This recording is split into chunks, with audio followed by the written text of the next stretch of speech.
Ini ya harus kita lihat sebagai pemain sepak bola, nalurinya adalah bermain sepak bola. Kalau main di top tier Eropa, main di top tier Asia, tapi jadi cadangan lapis ketiga, ngapain? Iya, benar. Iya kan? Benar. Sangat baik rasanya untuk mereka juga bisa memberikan insight. Apa sih yang harus dirubah? Apa sih tatanan-tatanan yang memang bisa untuk menciptakan sinergi dan kualitas yang jauh lebih step up untuk Super League begitu. Dan Kalau gue lihat koefisien kompetisi itu ya terlihat dari koefisien total di kompetisi Asia. Kalau kita mau dilihat Liga Indonesia liga yang baik, ya kita harus meningkatkan koefisien kita.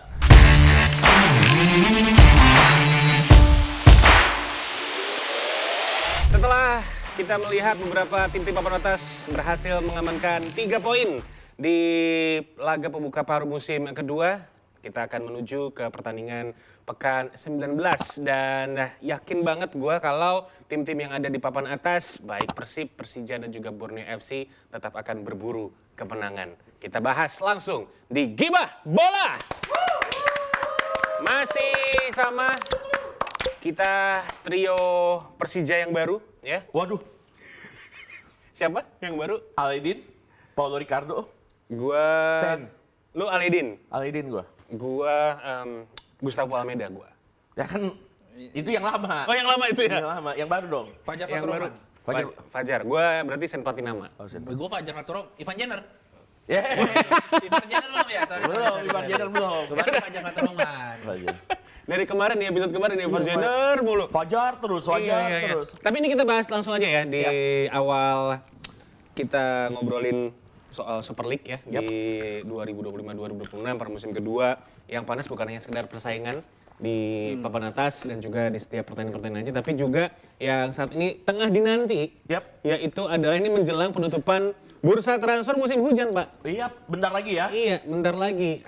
Pergerakan-pergerakan tim yang ada di papan atas juga sebetulnya cukup masif. Ya, kalau kita lihat bagaimana di putaran kedua ini, semua tim ya pasti berburu kemenangan, berburu apapun. Tapi kalau kita lihat juga pemain-pemain yang masuk juga berkualitas ya. Kita lihat kalau misalnya kalau kita boleh rekap, kayak misalkan Persib Bandung yang udah mendatangkan Levin Kurzawa dan Dion Marks. Lalu juga kita lihat di Persija ada Aledin, ada juga Paulo Ricardo, ada Sen Patinama, ada Fajar Faturrahman dan juga Borneo mendatangkan Astina yang sangat luar biasa membantu lini serang. Tapi jangan lupa juga tim-tim seperti Persebaya, Persis Solo yang juga ternyata mendatangkan pemain-pemain yang membuat mereka pasti akan bergegas untuk mendapat tujuan yang lebih baik di putaran kedua. Kalau Persebaya kan jelas ya tujuannya mereka ingin merangsek ke papan atas, at least ke 4 besar gitu. Kalau Persis Solo mereka ingin keluar dari zona degradasi. Tapi tim-tim yang lain juga kalau gua lihat ya seperti Persik Kediri bahkan mendatangkan pemain seperti Adrian Luna, terus juga ex-nya Arsenal U23 juga tuh dari Spanyol, dan Persijap Jepara banyak mendatangkan pemain dari India Super League, jebolan India Super League. Ini menunjukkan bahwa Indonesia Super League ternyata bisa menjadi rumah yang ramah bagi seluruh pemain asing dari setiap tier-tier pemain asing tersebut. Kalau gue lihat udah nggak ada perbedaan tuh, mungkin kayak jebolan Ligue 1, jebolan dari J-League, Thai League dan sebagainya. Ketika udah main di Liga Super Indonesia, ya mereka adalah pemain-pemain dari Liga Super Indonesia dan ini juga akan meningkatkan mutu dari Liga Super Indonesia di awal putaran kedua ini.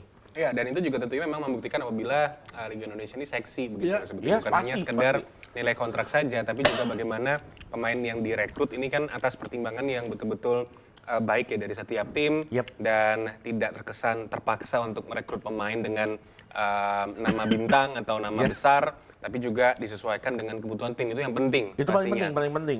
Dan ditambah lagi ada pertanyaan nih di ruang netizen pecinta sepak bola Indonesia di saat pemain-pemain diaspora memutuskan untuk ke Super League. Super League. Gimana tanggapan dari kalian berdua nih? Dari Dita dulu. Kalau gue sih ngeliat bahwa semua pemain tuh butuh minute play. Yes. Itu yang paling penting. Jadi mau bermain dimanapun, mau tidak mau, Liga Indonesia Super League khususnya adalah kasta tertinggi di kompetisi negara tersebut.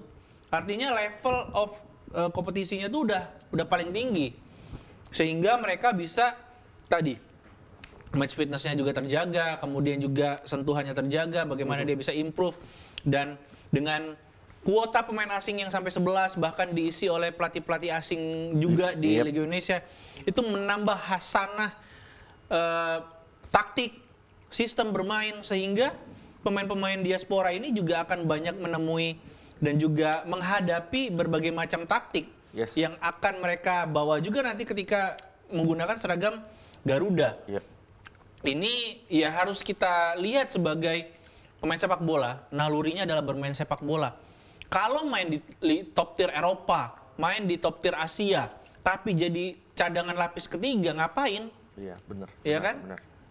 Yang penting mereka tuh pengen bermain sepak bola dan bukan cuma pengen, tapi minute play yang mereka bisa dapatkan itu bisa mengasah kemampuan mereka dan juga menjaga kebugaran mereka. Itu yang paling penting. Jadi stop untuk ya lo ngapain turun kasta dong ke Indonesia, enggak. Penurunan karir bahasanya. Iya, penurunan karir dong. Ya enggak, selagi dia masih bisa bersaing di level kompetisi teratas mah itu enggak penurunan karir gitu. Karena liga yang baik akan menghasilkan timnas yang baik. Ketika pemain-pemain terbaik ada di Liga Indonesia, ya timnasnya juga akan baik kok. Oke. Nah sebelum ke Labib, gue sedikit nambahin ya tadi yang disampaikan oleh Dita nih, Sobat Penggibah. Ya kita perlu untuk mengambil sisi yang positif sebetulnya dari beberapa pemain-pemain diaspora yang meskipun kita untuk berkarir tentu di Indonesia. Berharap mereka bisa bermain abroad, tapi tetap dapat minute play dong. Iya, tapi satu hal yang menarik sebetulnya dengan nama seperti Sen Pantinama yang memutuskan untuk ke Super League, kemudian juga Tom Hai, Elian Randers. Ini kita juga sempat bahas kan di pertengahan tahun lalu. Ini sangat positif sebetulnya untuk meningkatkan kembali kualitas dari Super League. Ya. Dan ditambah lagi juga kita udah bukan lagi di fase mendiskreditkan Liga Indonesia. Oh, nggak ada itu. Dan secara tidak langsung dengan pemain-pemain diaspora ini bermain di tim-tim Super League, ya mereka bukan hanya sekedar cari duit gitu loh, tapi mereka juga tahu, mereka sadar apabila ya mereka juga bisa untuk upgrade, mereka juga bisa untuk mendapatkan minute play, mereka juga punya keinginan untuk memperkuat timnas Indonesia. Kalau nggak punya minute play gimana bisa dipanggil timnas dong? Betul, dan ini juga sebetulnya positifnya lagi adalah membantu pelatih baru Indonesia saat ini untuk bisa menyeleksi kolam talenta yang ada di Super League, dan kehadiran pemain diaspora ini sangat baik rasanya untuk mereka juga bisa memberikan insight. Apa sih yang harus dirubah? Apa sih tatanan-tatanan yang memang bisa untuk menciptakan sinergi dan kualitas yang jauh lebih step up untuk Super League begitu. Dan ya gue bersyukurnya adalah pemain-pemain diaspora ini memilih dan berada, ya gue berharap klub yang memang secara tatanan manajerialnya, kemudian juga ekosistemnya adalah klub yang betul-betul sangat proper. Sangat loh ya, bukan hanya sekedar proper nih. Begitu, dan ya terbukti apabila ya Jens Ravern di Bali United, betul. Terus Rafael Strike di Dewa United, ada Jordi Amat di Persija, Eliano di Persib, Tom Hai Persib. Itu kan tim-tim yang memang punya finansial sehat gitu ya, dan bisa ya tadi pemain ini punya jaminan minute play dan bisa, apalagi Persib Bandung bisa membawa ke level Asia, itu kan berarti udah another level. Iya. Dan kemudian juga di lain sisi, ini yang perlu untuk kita cermati ya, ketika pemain-pemain diaspora ini masuk ke beberapa tim yang ada di Super League, ini secara nggak langsung kan juga akan menarik atensi, menarik lagi minat yang lebih besar lagi untuk menyaksikan secara langsung di stadion. Ini kan juga ya pastinya akan menjadi advantage bagi tim itu sendiri. Iya, kalau gue lihat sih, ngelihat pemain diaspora saat ini yang main di Super League ya jelas akan kualitas Super League meningkat. Karena kalau gue lihat pemain-pemain yang ternyata berstatus diaspora ini nggak hanya terpusat di satu klub. Kalau kita boleh lihat contoh Malaysia, semua pemain diaspora terpusat di Johor Darul Ta'zim. Berbeda dengan Indonesia. Tadi kita udah breakdown, udah ada yang main di Persija, main di Persib, main di Dewa, main di Bali United. Artinya apa? Artinya tersebar ke semua klub. Jadi semua klub mendapatkan advantage, mendapatkan keuntungan, mendapatkan manfaat dari kualitas pemain diaspora. Lagi-lagi gue selalu mengatakan pemain sepak bola itu kan yang butuh latihan dan bermain. Dan ketika mereka dari kompetisi luar dan bisa di Indonesia dan bisa bermain, mendapatkan minute play yang cukup, yang semestinya, itu juga keuntungan tidak hanya buat pemain, tapi juga buat klub, buat kompetisi itu sendiri. Bahkan syukur-syukur kalau pemain tersebut berstatus pemain diaspora, muaranya kemana? Ke tim nasional Indonesia. Dan gue ngelihat semua potensi untuk menjadi kompetisi Indonesia ya, lebih tepatnya kompetisi Liga Indonesia untuk upgrade naik level ini besar banget. Karena kita saat ini berada di 10 besar East Zone atau zona timur ya. Kita bisa naik, mungkin bisa upgrade ke peringkat 6, peringkat 7. Syukur-syukur bisa masuk ke 5 besar di mana kita bisa settle mendapatkan tiket ACL Elite. Karena kalau gue lihat koefisien kompetisi itu ya terlihat dari koefisien total di kompetisi Asia. Kalau kita mau dilihat Liga Indonesia liga yang baik, ya kita harus meningkatkan koefisien kita. Semua tim yang bermain di level Asia seperti Persib, Dewa United saat ini ya harus kita dukung dan mendapatkan hasil sebaik-baiknya. Karena ketika mereka sebaik-baiknya itu akan membuat mereka berada di membuat mereka ke atas, kompetisi Liga Indonesia meningkat dan pasti apa? Ketika kedua tim tersebut tampil luar biasa, semua klub juga akhirnya berlomba-lomba untuk meningkatkan kualitas dari klub itu masing-masing. Tadi James bilang bahwa pemain diaspora ini ke klub yang punya finansial stabil. Karena gue setuju ketika suatu tim memiliki sistem, memiliki ekosistem, memiliki situasi yang ideal, maka ya tim tersebut punya potensi untuk meningkatkan kualitas Liga Indonesia. Dan semua tim yang saat ini berada di Liga Indonesia harusnya kita dukung untuk mungkin dalam kompetisi lokal rivalitas 2 kali 45 menit di atas lapangan it's okay ya. Tapi di luar ketika tim tersebut udah contoh mewakili nama Indonesia di kejuaraan Asia, ya harusnya mendapatkan support juga. Dan kita lihat sejauh ini prestasi Persib dan juga Dewa United sudah berada di babak playoff, ya seharusnya bisa kita support untuk melangkah sejauh-jauhnya agar ketika semuanya berprestasi pasti yang di belakangnya yang lagi berkompetisi bareng pasti ikut meningkat juga. Yes, gue sih mengidamkan Super League tuh nanti bisa ada di titik balik seperti Liga Saudi sih guys. Wow, berada di tiga besar lah ya, tiga besar dalam arti dan gua rasa ini akan jauh lebih seksi di Indonesia, to be honest gitu kalau misalkan kita lihat atau kita zoom in lagi karena ya kan bola di Indonesia udah kayak agama gitu sebetulnya. Bisa dibilang kayak gitu. Atmosfernya juga luar biasa dan kenapa tadi gua nyebut Saudi Pro League? Karena memang kan kalau di Saudi Pro League ketika mereka melakukan gebrakan ngambil pemain-pemain top Eropa itu kan juga sebetulnya ada unsur non teknis. Yang dimana ada support dari government juga, begitu. Dan ya niatnya kan bagus sebetulnya untuk mendongkrak, untuk meningkatkan lagi mutu kualitas dari liganya dan ditambah ini adalah unsur yang sangat penting yaitu adalah menarik minat investor, menarik minat orang untuk datang ke Saudi. Sport tourism. Kalau balik lagi kayak Saudi Pro League, harapannya kan itu cukup jangka panjang ya. Jangka panjang. Tapi bukan tidak mungkin bisa terjadi juga betul. Super League ngelihat sekarang kalau kita lihat pemain yang ini contoh aja ya. Dulu kita ngelihat jebolan Serie A main di Indonesia. Mungkin ada Marco Motta, Stefano Beltrame. Sekarang kita bisa ngelihat pemain Indonesia main di Serie A. Kemarin Jay Izzes ketemu Emil Audero Mulyadi. Kalau gue boleh adopsi kata-kata kemarin temen gue nge-tweet, dulu kita ngelihat sekarang udah ada tiba masanya ngelihat pemain ex Ligue 1 main di Indonesia dan pemain Indonesia main di Ligue 1. Kelvin Verdong main di Ligue 1, ex Ligue 1 pemain topnya main di Indonesia. Yang artinya apa? Secara tidak langsung walaupun ini baru terjadi di beberapa momen dan di beberapa klub, tapi ini bisa menjadi potensi besar. Bakal ada mungkin transfer besar-besaran di masa yang akan mendatang.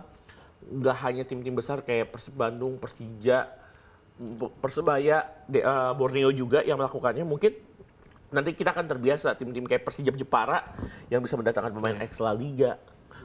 Klub seperti Persik bisa mendatangkan ex dari Liga Belanda atau Liga Jerman.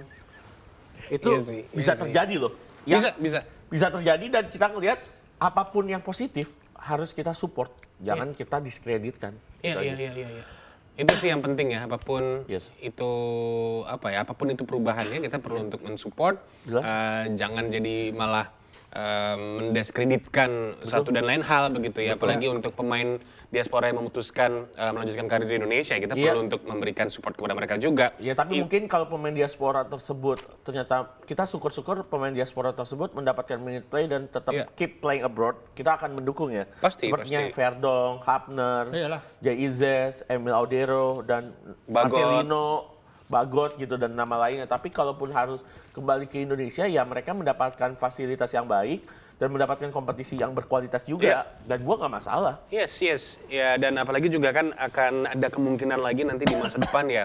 Ya tim seperti Persib, Persija, Persebaya Surabaya, atau Borneo FC ya akan bermain di Asia. Ini kan juga salah satu hal yang sangat surplus nanti untuk Super League. Pastinya. Ivar Jenner gimana nih guys? Ivar Jenner tadi kan Rumor-rumor ya kan? itu rumor, tapi kan ada angka 4 itu ya kalau yang videonya itu. Oh iya. Itu kan buat Fajar Fatur Rahman. Itu buat Fajar Fatur Rahman. Fajar Fatur Rahman. Fajar Fatur Rahman. Bukan udah main Fajar Fatur Rahman. Fajar Fatur Nah, Rahman kalau kan- untuk Ivar Jenner berarti kalau seandainya nih ya, Iya. seandainya masuk ke Persija, apakah ini akan menjadi salah satu solusi yang paling Iyalah. tepat untuk Persija nih, sesuai kebutuhan? Iya, kalau gue lihat Persija saat ini dengan transfer yang udah mereka lakukan sih so far so good ya. Cuma tetap Persija Tengah ingat sih ya. pemain nomor 6 dan pemain nomor 8, di antara pemain nomor 6 atau nomor 8 itu dibutuhkan. Karena kenapa? Dua gelandang utamanya belum tentu bisa main full selama 17 pertandingan ke depan. Udah pasti kan. Kalau Nego pun baru bisa bermain besok melawan Persita Tangerang. Sedangkan Van Basten dikabarkan mendapatkan hukuman 2 game plus lagi cedera juga. Hanif Syabandi, gelandang backup andalan mereka harus cedera sampai akhir musim. Ini kebutuhan Persija akan posisi gelandang tengah nih besar banget. Ya. Kebutuhannya sangat besar, sangat tinggi, dan secepatnya sebelum bursa transfer ditutup harus ada satu nama gelandang Akhir bulan yang ya? terbiasa ya awal Februari ya. Awal Februari ya? Pemain entah itu berposisi nomor 6 atau nomor 8 yang harus dihadirkan karena akan sulit jika Persija terus-menerus yang diisi lini tengahnya bukan Aditya Warman nggak bagus ya, bagus, punya potensi, cuma usianya masih cukup muda. Kita tahu tekanan Super League itu sebesar apa. At least Aditya Warman musim ini sebagai gelandang backup aja, kayak mengisi posisi Hanif lah. Kehilangan Hanif kan cukup lama ya, sampai akhir musim. Aditya Warman yang mengisi plotnya Hanif sebagai gelandang backup utama. Gelandang utamanya nanti harus ada backup lagi. Menarik sih. Ini sama halnya kayak Joey Pelipesi yang diisukan bakal ke Indonesia ya. Iya, kita akan melihat Joey Pelipesi kemana kalaupun harus balik jika dia balik ke Super League atau main di tanah leluhurnya. Tapi memang kehadiran Joey Pelipesi juga kalau ngeliat usia juga kan Joey Pelipesi udah 33 tahun ya. Iya, it's okay lah buat kalau misalnya dia balik ke main di Super League. Iyalah. At least sebelum dia pensiun dia mencicipi kompetisi di negara di mana dia bermain di level tim nasional ya di Indonesia. Betul. Dan kita akan melihat tim mana yang mendapatkan Joey Pelipesi nih. Ya itu seru tuh. Seru tuh. Iya. Soalnya lagi banyak Sriwijaya. yang mengincar. Sriwijaya. Aduh, bayar gaji dulu aja. Bayar gaji kok dulu, Sriwijaya. bayar gaji. Ya kan, masa mau melakukan transfer pemain tapi gak digaji pemain. Aduh. Joey Pelipesi ini hot commodity, nggak Yes. tahu ya apakah di tahun ini atau di paruh musim kedua ini akan direkrut oleh Ya, tapi kalau gua tim ngeliat Super League.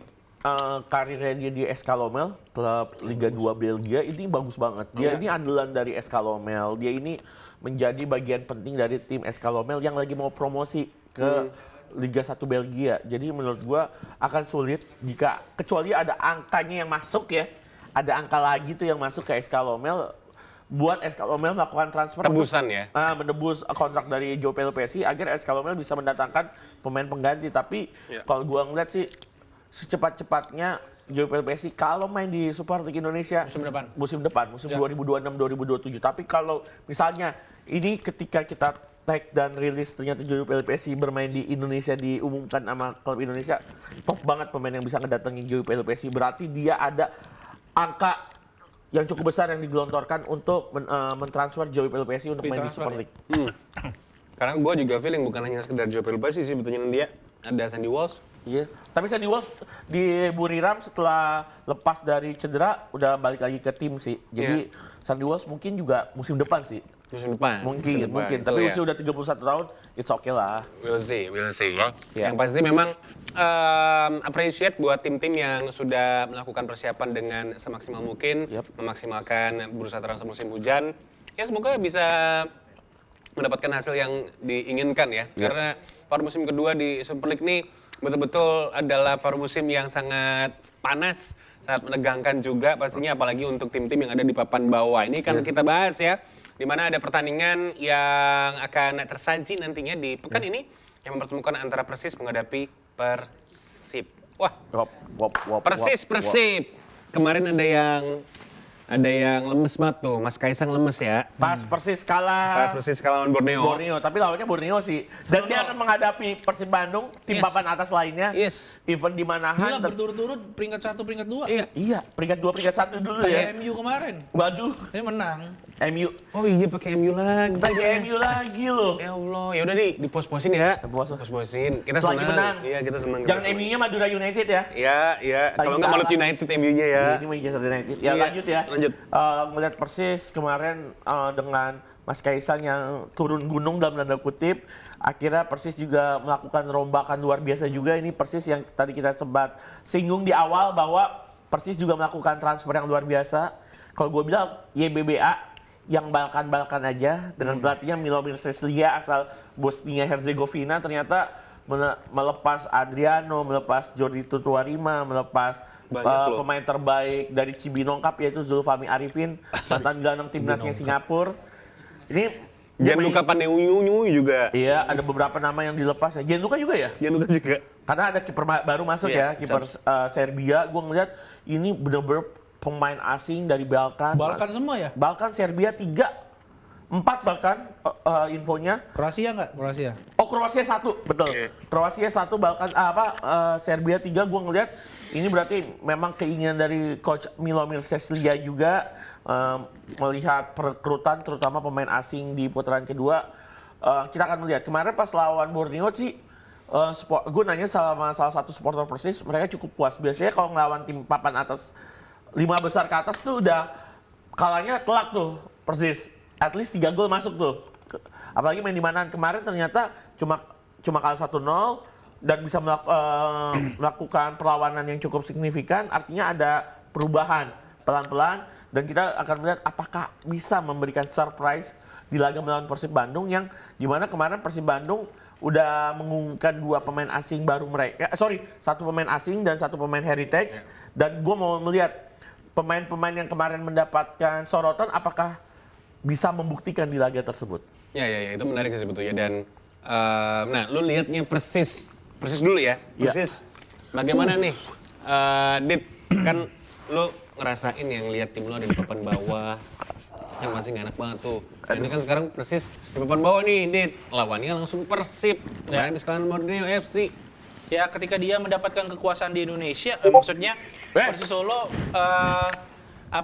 ya ini adalah musim transisi mereka juga gitu bahwa kemarin kan di beberapa musim terakhir dia sempat ada masanya ketika Ramadan Sananta, Yes, ya kan iya. ada Mosa Sidibe. iya ada tajinya lah. Ada. Tapi di musim ini memang nampaknya Persis gua melihat sulit sekali untuk bangkit, sulit sekali untuk at least meraih poin.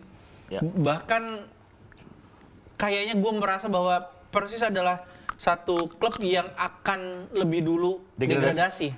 Oh, jadi salah satu tim favorit dalam tanda kutip yang akan degradasi, lu menjagokan Persis? Bukan favorit, maksudnya tim yang Prediksinya, akan bahasa favorit. Degradasi. Iya. Favorit degradasi. Enggak, tapi yang mungkin akan degradasi gitu. Iya. Jadi kalau gue lihat sih keajaiban di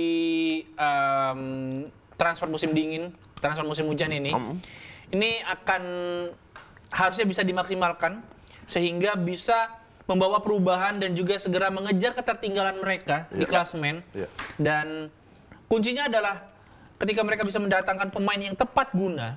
Iya, benar. Dan bisa langsung tune in karena udah nggak ada waktu adaptasi lagi nih. Iya. Langsung main, langsung tune in, langsung diharapkan untuk membawa perubahan dan mengangkat moral serta prestasi dari Persis Solo ini. Iya.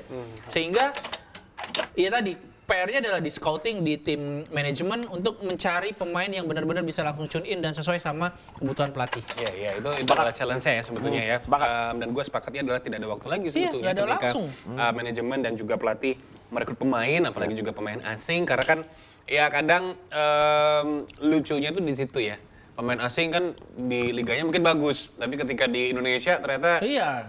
layaknya beli kucing dalam karung. Tapi begitu. kemarin yang gue lihat kedekatan Milomir Seslia dengan pemain-pemain Balkan ini mungkin ada satu lain hal yang membuat Milomir punya keyakinan, punya isu yang cukup positif terhadap pemain-pemain yang didaratkan oleh Persis Solo. Persis harus gerak cepat ya. Yes. Dan itu yang memang akan coba untuk diupayakan oleh Milomir Seslia, Yes. pelatih dari Persis Solo. Nah, Persib Bandung. Kita kemarin sudah membahas Persib bahwa memang kemenangan dari PSPS adalah kemenangan yang sangat krusial, kemenangan yang sangat penting untuk Persib. Didapatkan di menit-menit akhir. Betul, untuk bisa menyegel kembali posisi pertama. Tapi ya persaingan akan terus berjalan ini kan. Sama halnya seperti maraton ya. Dan menghadapi Persis ini akankah memang menjadi advantage lagi bagi Maung Bandung untuk mendapatkan 3 poin? Ya, main di Manahan. Ya. Tentu saja akan jadi tricky match. Bagaimana Persis Solo tentu saja tidak akan dengan mudah untuk memberikan poin begitu saja kepada Persib Bandung. Kuncinya adalah Persib Bandung bisa beberapa pertandingan yang dilalui Persib Bandung tanpa dengan kesulitan mencetak gol. Ini harus ditemukan solusinya segera. Yes. Sehingga lawan Persis yang memang posisinya jauh di bawah Persib. Ini peringkat 1 lawan 18 loh. Ya, makanya peringkat 1 dan terakhir. Jadi itu duel bumi dan langit. Iya. Sehingga Persib memang calculated win. Seharusnya. Harusnya. Iya. Dan ini nih Persib tuh kalau ketika calculated win, dia itu sering sekali bukan menganggap remeh, tapi mungkin terbebani untuk segera pengen buru-buru mencetak gol dan pengen buru-buru udah menang gitu. Nah ini yang harusnya menjadi evaluasi juga untuk Boyan Hodak ketika mereka buru-buru, end produknya juga tidak akan didapatkan ya, dan passing akan buru-buru, semuanya akan terburu-buru. Jadi ketika mereka sudah diunggulkan, harusnya mereka bermain lebih tenang, lebih santai, dan yang harus diutamakan adalah klinis di depan gawang. Ini adalah PR dari Boyan Hodak dan tim. Ya, produktivitas ya. Yes. Menjadi salah satu challenge dari pasukan Boyan Hodak, termasuk lagi untuk di paruh musim kedua. Nah, kalau untuk dari point of view lo, Yes. Bib, Yep. Persib yang menjadi tamu bagi Persis, seberapa besar kans dari Maung Bandung untuk bisa mengambil momentum di Manahan? Ya, seberapa besar kans dari Maung Bandung main di Manahan agar meraih kemenangan? Kalau gue pikir besar banget kansnya dari Persib Bandung. Gue ngeliat terlepas dari rekor home Persib Bandung yang cukup sempurna, perfect bahkan bisa kita katakan, ya memang laga tandang dari Persib Bandung juga cukup baik ya. Ada beberapa lagi yang berhasil mereka bungkus dengan kemenangan. Apalagi lawannya saat ini peringkat 18, juru kunci, posisi paling buncit. Kemenangan jelas menjadi harga mati buat UE Persib Bandung di pekan ke-19 ini. Tapi harus diingat sudah banyak catatan yang dimiliki oleh Coach Boyan Hodak. Setelah laga menghadapi PSBS Biak, yang pasti Boyan Hodak pasti akan mendrill, mempertajam lini depan. Yang bagaimana lini depan harusnya lebih tajam lagi, lebih efektif, lebih besar dalam mengkonversi mengkonversi peluang menjadi gol.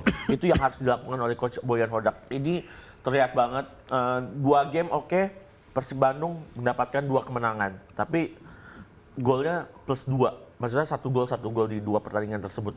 Ya, untuk tim dengan level Persib Bandung sih harus ada perbaikan ya. Karena Persib Bandung butuh kemenangan yang tidak hanya menang, tapi juga tampil baik, tampil cantik, dan bisa dikatakan, bisa dibilang juga pesta gol juga. Bukan pesta gol yang 6-0, 7-0. At least menang meyakinkan. Menang meyakinkan. Ya. Menang 1-0 sama menang 3-0 emang sama-sama nilainya 3 poin. plus 3. Cuma ada bobot yang berbeda ketika lu selesai menang dengan 1-0 dan 3-0, apalagi lawan yang dihadapi adalah lawan yang lu bisa menang gitu, kayak menghadapi PSBS Biak, menghadapi Persis Solo gitu, harusnya bisa menang dengan skor yang lebih meyakinkan. Dan gua ngelihat perbaikan itu sudah dilakukan oleh Coach Boyan. Bagaimana Coach Boyan Hodak udah mulai merotasi nih lini depan. Etam Putra main sejak menit awal. Ketika Etam Putra keletihan, ada nama lain yang bisa dimasukkan. Gue akan melihat nama-nama yang mengisi lini depan bergantian. Etam, terus Berguinho, Sadil. Di center forward ada Ramon dan juga Andrew Yang. Ini pasti akan digeber abis sih sama Coach Boyan Hodak agar bisa semaksimal dan seoptimal mungkin dalam mengkonversi peluang menjadi gol. Ya, keklinisan di lini serang dari Persib tentunya akan kembali diuji nantinya di markas dari Persis Solo. Dan betul adanya ya, Sobat Penggemar tadi yang disampaikan Labib dan juga Dita apabila ya momentumnya sangat besar bagi Maung Bandung untuk bisa mempertahankan kembali laju kemenangan. Asalkan memang Persib bisa untuk menemukan yang namanya kemenangan menjanjikan. Iya, kemenangan meyakinkan. Meyakinkan di markas dari Persis Solo. Yang menarik juga sebetulnya adalah gimana nantinya Boyan Hodak akan kembali menyeleksi pemain yang akan ditempati di pos 11 pertama nih. Ya, karena kan kemarin lawan PSBS Andre Yung di bangku cadangan, Ramon Tanke juga yang dimainkan 9 menit awal adalah William Baros, Berginho dan juga Beckham Putra. Ya, di depan menghadapi Persis, gua rasa memang akan ada rotasi yang akan dilakukan kembali oleh Boyan Hodak nih. Siapa yang ideal? Kalau gue sih akan melihat lini depan akan diisi oleh Berginho di RMF, Etam di LWF dan CF.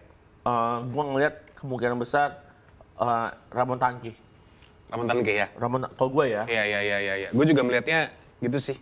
Gue Ramon Tanke. Andre Yang malah. Andre Yang.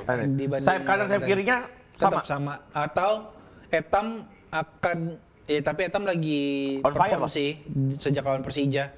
Ya, mungkin kayak seperti itu. Mungkin gue akan memprediksi di babak kedua mungkin Sadil kalau tidak berhalangan hadir. Iya. Kayaknya udah bisa main deh. Iya, udah bisa main. Akan dimainkan. Kemudian juga ada Malis yang juga bisa menjadi kartu truf dari bangku cadangan. Dan di lini tengah sih Eliano udah bisa main belum ya?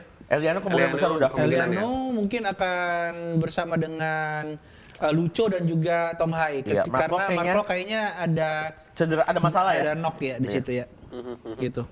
And that's interesting ya sebetulnya untuk kita menerka. Kalau timnya dalam tuh enak banget. Enak banget. Iya. Apalagi timnya dalam, pemain berkualitas ditambah pemainnya bertipe versatile banyak. Yes. Persib Bandung tuh banyak pemain yang tipenya versatile. Kalau kita main FM kan kayak bisa main di mana-mana tuh enak banget tuh. Itu sebenarnya makanya banyak yang analis yang bilang sebenarnya keuntungan dari Boyan Hodak musim ini salah satunya pemain versatile seperti Eliano Renders. Jadi ketika Eliano Renders main di depan, back kirinya misal Dewa nggak lelah, Renders bisa jadi back kiri. Iya, atau Putres juga bisa main tengah, kiri. Bisa.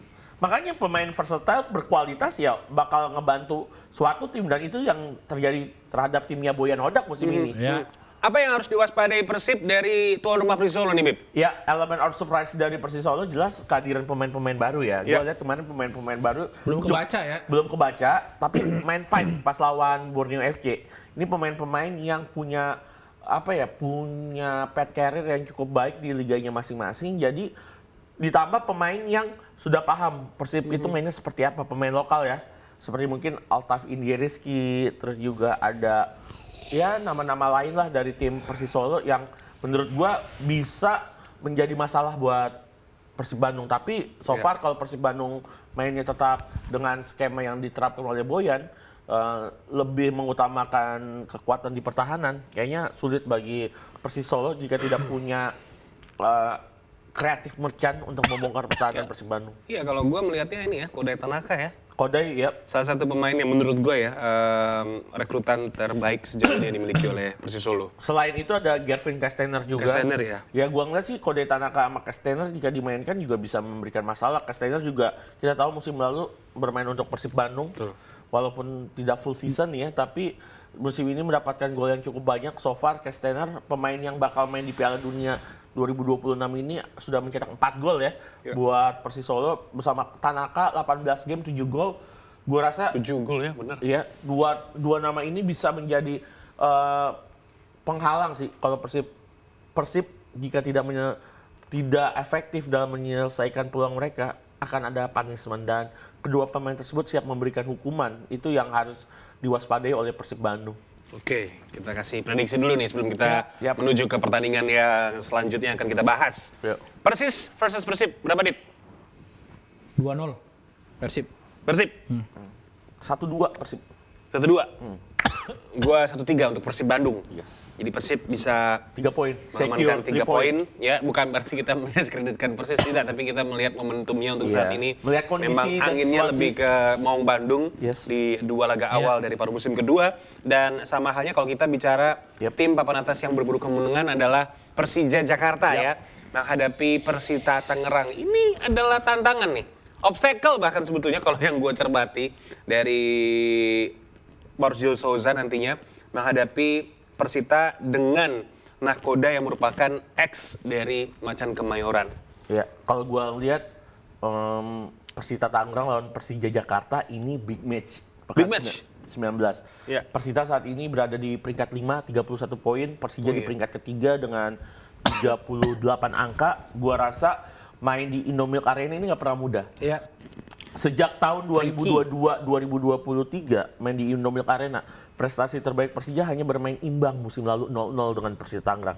Itu juga karena nggak ada penonton. Gua ngelihat ketika dihadiri penonton setia dari Pendekar Cisadane, Persita tuh bisa memenangkan laga melawan Persija di Stadion Indomilk Arena. Ini yang masih menjadi challenge besar buat Persija, apalagi kita tahu Carlos Peña sudah paham betul isi pemain Persija yang pernah ia tukangi seperti Gustavo Almeida, seperti juga Carlos Eduardo, Rehan Hanan, Rio Fahmi, Doni Pamungkas, Rizky Ridho, terus juga nama lainnya Hansa Muyama dan lain-lain. Gua rasa itu jadi nilai besar nilai plus buat seorang Carlos Peña untuk menunjukkan bahwa Carlos Peña ini bisa memberikan obstacle, bisa menawarkan masalah buat Persija Jakarta. Ngelihat rekor Persita di Indomilk Arena juga sebenarnya memang cukup mengerikan ya. Ternyata sebagus itu. Ingat Persib Bandung pernah kalah di Indomilk Arena 2-1. Beberapa klub juga pernah mengalami kekalahan juga di Indomilk Arena. Indomilk Arena tampil garang, cukup horor ya, bisa dibilang juga untuk tim-tim lawannya. Jadi menurut gua bagaimana Persita bisa mengambil keuntungan ketika main di Indomilk Arena. Kalau gua breakdown pemainnya, dari belakang ada Igor Rodriguez di bawah Mistar. Ini ini best goalkeeper musim lalu Super League. Sepakat Liga 1. Setuju. Di lini belakang Igor Rodriguez, ada Tamiran Kozubayev, Muhammad Toha, Mario Jardel, Fatoni. Double pivotnya ada kemarin dipasang adalah Javlon Gusenov dan Baik Sinyong. Tapi lawan Persija, kemungkinan besar menurut gua Ramon Bueno udah dipasang. Di lini depan, menarik. Hoki Carlaka bermain lebih melebar sekarang dia. Di bawah pelatih Carlos Peña. Dan Hoki Carlaka tampil efektif. Golnya Hoki Carlaka aja bisa 7 atau 8 gol kalau nggak yang offside dihitung ya.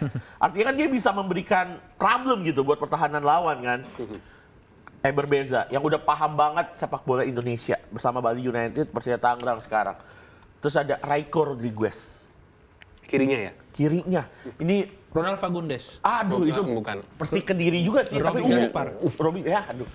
Terus di depan tinggal pilih Matius Alves atau Alexa. Gue lihat Alexa Andreksik ini cukup underrated. Musim lalu main di Liga 2, tapi ternyata main di Liga 1 tetap perform. Jadi gue ngeliat skuadnya Persita ini punya flyer atau potensi untuk menyulitkan Persija. Ditambah main di Indomilk Arena yang punya rekor cukup baik kan. Ngelihat ini semua, ini akan menjadi tantangan besar buat Coach Mauricio Souza. Kita akan melihat, kebetulan kabar baiknya adalah Fabio Calonigo udah bisa balik lagi ke line up, ke tim gitu, ke first team. Jadi ketika Fabio Calonigo, mungkin Witan, ditambah Aditya Warman bisa tampil brilian di lini tengah Macan Kemayoran memberikan energi, gue yakin lini depan gak akan kesulitan untuk mencetak gol. Tinggal lihat, nih inget, nilai minus dari pemain-pemain Brazil yang dimiliki oleh Persija. Pemain Brazilnya top-top. Bener mereka level seri A, seri B.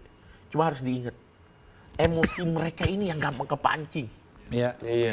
Gua ngelihat emosi dari pemain-pemain Brazil yang dimiliki oleh Persija ketika melakukan manuver, dicolek dikit atau dihadang dikit langsung Keluarin pistol. Ya enggak. AK-47. Enggak.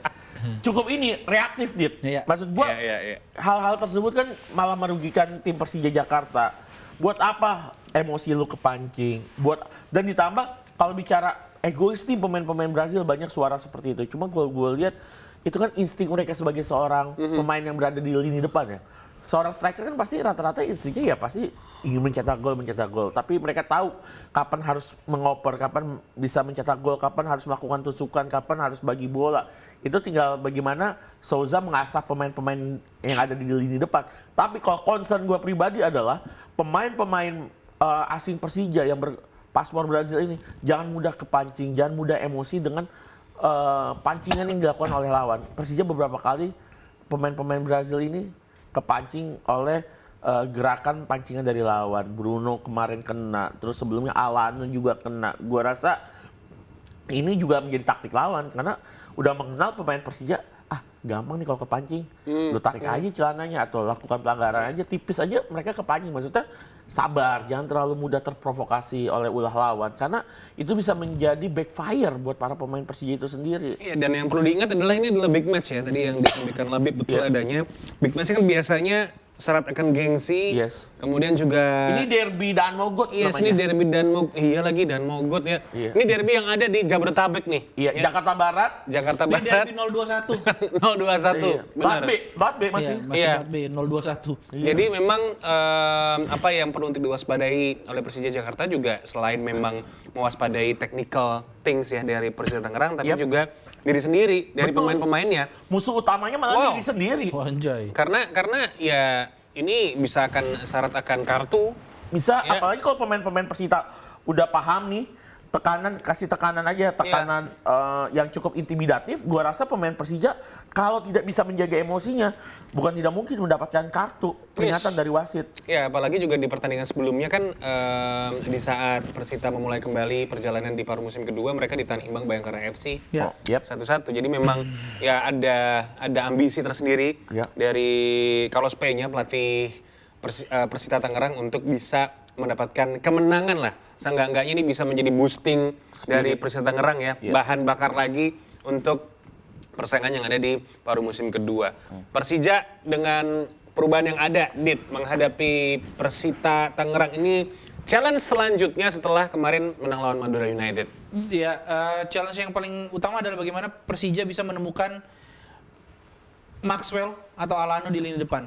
Karena kita tahu kedua pemain ini sangat produktif, sangat buas, bukan cuma di kotak penalti tapi di depan kotak penalti lawan tuh luar biasa akuratnya tendangan-tendangan mereka gitu, presisinya, eksekusi-eksekusi mereka. Nah, ini bagaimana para pemain Persija, lini tengah Persija bisa menemukan dua pemain ini di final third.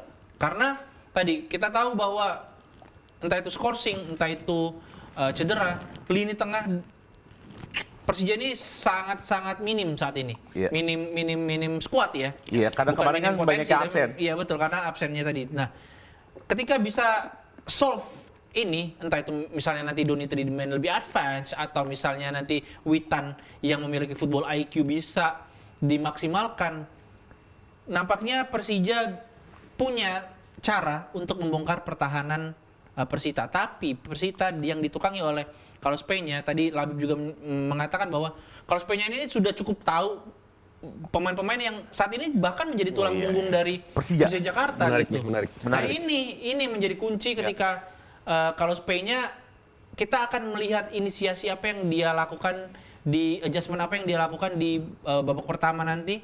Apakah dia akan bermain lebih menunggu atau membiarkan Persija memegang bola, Seperti atau biasa ya. Dia merasa bahwa Indomilk Arena adalah rumahnya dan ya udah langsung tancap gas. Nah, ini yang akan sangat menarik bagaimana pendekatan dari Carlos Peña. Ini kan duel Rio de Janeiro kan, duel Brazil ini kan.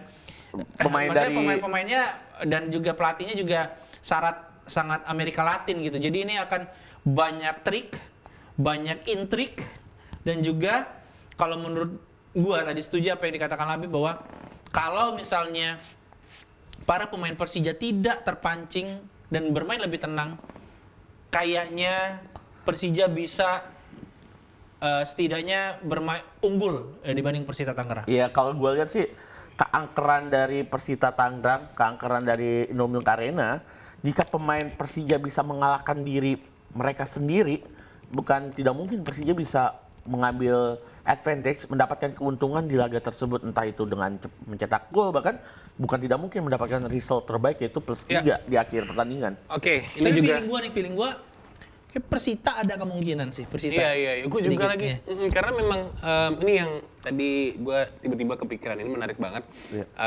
Persita bersama dengan Carlos Peña sebetulnya secara pendekatan tidak jauh berbeda ya bagaimana pendekatan dari Carlos Peña di Persita dengan Carlos Peña di Persija Jakarta. Iya, sama-sama Ya. ngebawa ke tim ke papan Sama-sama atas. ngebawa tim ke papan atas, dan kemudian juga kalau kita ngomongin soal strategi tidak banyak yang berbeda, tapi mungkin untuk saat ini Yep. di kubu dari Persita Tangerang Carlos Peña lebih bisa leluasa ya, kita kan nggak pernah tahu ya bagaimana situasi di balik layar begitu. Iya. Tapi memang yang perlu diwaspadai oleh Persija adalah ketika Persita menghadapi Bayangkara, kita tahu Paul Munster ini adalah tipikal pelatih yang sangat pragmatis. Dan ini yang selalu menjadi tantangannya dari Carlos Peña. Iya. Menghadapi tim dengan lini pertahanan yang compact banget, Low block. banget, dan itulah yang dilakukan oleh Bayangkara FC. Dan mendapatkan poin. Dan mendapatkan poin juga ya. Iya. Kawatan Bayangkara ke markas dari Persita. Nah, tapi apabila Persita menghadapi tim yang jauh lebih menyerang gayanya, Iya. karakteristiknya, ini yang justru bisa menjadi pedang bermata dua juga Iya. sebetulnya. Bagi untuk Persita, tapi juga untuk lawannya. Iya.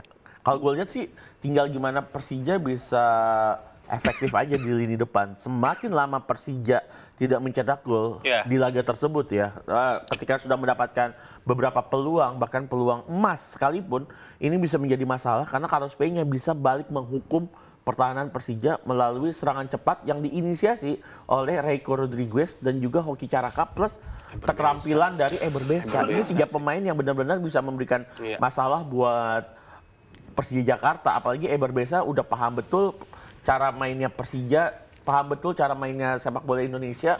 Gue juga tetap memberikan apa ya, kewaspadaan juga, maksudnya tahu bagaimana lini depan Persita yang diisi oleh nama-nama yang cukup ternama, Wah, sangat baik. superior, ya. Dan underrated juga, ini cukup bervariatif lini depan dari Persita Tangerang.